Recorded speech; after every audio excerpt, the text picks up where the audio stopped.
What's up everybody, it's RobinGaming here. So with the Game Awards coming up this night, I thought it would be a good idea to finally reveal my Game of the Year of 2014, because the year is kind of like coming to a close. It's December now, just a few weeks left till we are starting to enter 2015, and therefore all the big releases have kind of like come out, and I think it's very clear now that we can kind of like pick our own winner. So of course I would like to know from you in the comments what your Game of the Year is for this year, for 2014, and then for now let's just get into it. What is my personal Game of the Year? Now I think 2014 has been a pretty disappointing year. We all tend to agree on that.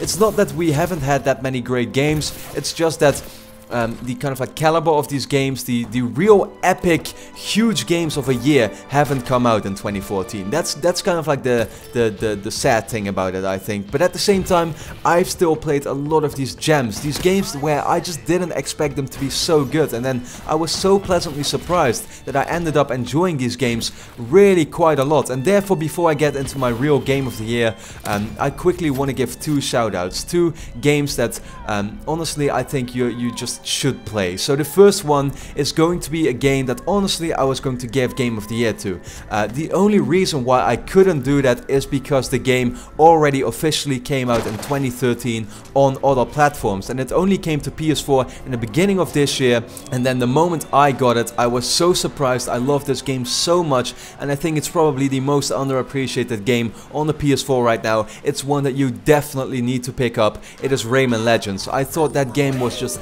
so incredible, and it wasn't just the art style that was very well done, but it was also the gameplay that was just super fun to play. I think this is like the closest you can get to a Mario game on the PS4, and I've very much enjoyed my time, especially the music levels were totally awesome, and it's something that I just, I think this game deserves to get more sales, because then a sequel is more likely, I would totally get a next Rayman game, no doubt. This would have been my Game of the Year had it not come out in 2013, and that definitely says something.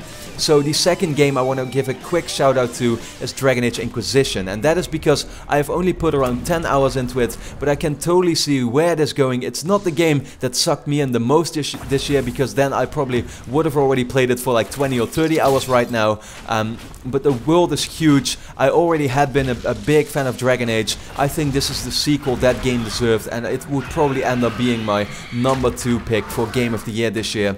It is something that if you're an RPG fan, or maybe even if you're not and you want to try out an RPG, if you aren't really familiar with the genre, pick up this game. It is huge in scale. You can see that the 3 or 4 years they've been working on this game, a lot of effort has gone into it, and although I haven't done a personal review yet, expect a rating that is higher than a 9, no doubt, and definitely, Game of the Year material. So Dragon Age Inquisition gets the number 2 vote for me. But then of course the question is, what is my personal Game of the Year? And I think just purely looking at the kind of like enjoyment I had when playing it and the amount of time I put into it already in like the first weekend that I got it, I think it's very clear to say that my personal Game of the Year is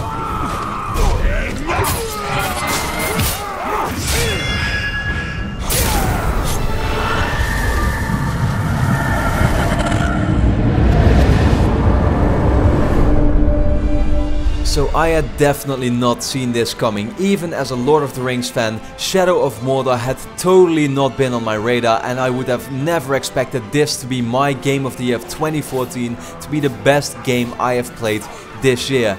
And when the time came that this game got announced, which was early on in the year, I thought it looked like a complete rip-off of Assassin's Creed in particular, and I just wasn't really looking forward to it. Being a Lord of the Rings fan, I knew that the previous games, which I played like half of them for sure, I knew that the quality of those games had never really been that amazing, ever since the ones that actually were based on the films, which were like 10 years ago already, when that trilogy had just kind of like come out in cinemas and stuff. But yeah, then the game started coming out, reviews started coming in, and I saw that the game was getting very good grades, and then I started playing it myself, and I was so surprised by it, because in that very first weekend I remember that I had already sunk 20 to 25 hours into it, which is an insane amount, and it's the most time I've spent gaming in probably the last 1, 2, maybe even 3 years, and that tells you something. That tells you that this game was extremely fun to play. And I also noticed that it isn't really that much of an Assassin's Creed ripoff,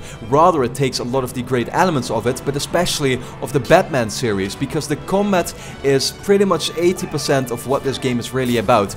Constantly you will find yourself fighting orcs, and that is really the biggest part of what you are doing in this. The story in itself I found surprisingly good.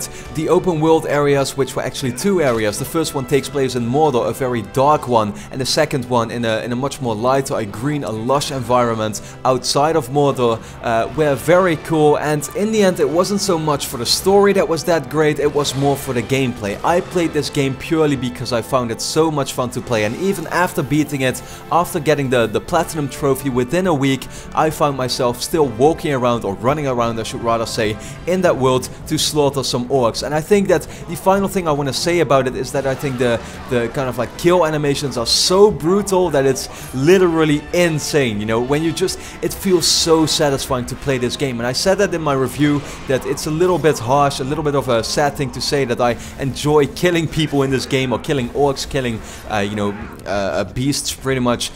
It still feels so good, and they did a really great job at making this combat feel so satisfying, especially when you execute these, yeah, actually they're called execution moves. So just using your combos, upgrading your skills. It's a light, you know, kind of like RPG, though at the same time it's more of an action game, but still you can upgrade your skills, the moves that you use, you can craft stuff, you can find different items in the world, you can do side missions. It's completely open world, RPG style. It takes great elements of Assassin's Creed, of Batman, it blends them all together, and it shows you that the game doesn't need to be completely original to still have you playing it for a great amount of time. So all in all, there is only one game that truly deserved my game of the year, and that was Shadow of Mordor. And I highly recommend anyone, whether you're a fan of action adventure games, whether you're a fan of Assassin's Creed, of Batman, of maybe some, you know, RPGs or whatever, because it definitely still does have some light RPG elements. If you're a fan of open worlds, or even if you're a fan of stories, because I still ended up enjoying the story in this game quite a lot, Middle-earth Shadow of Mordor is a game you should pick up.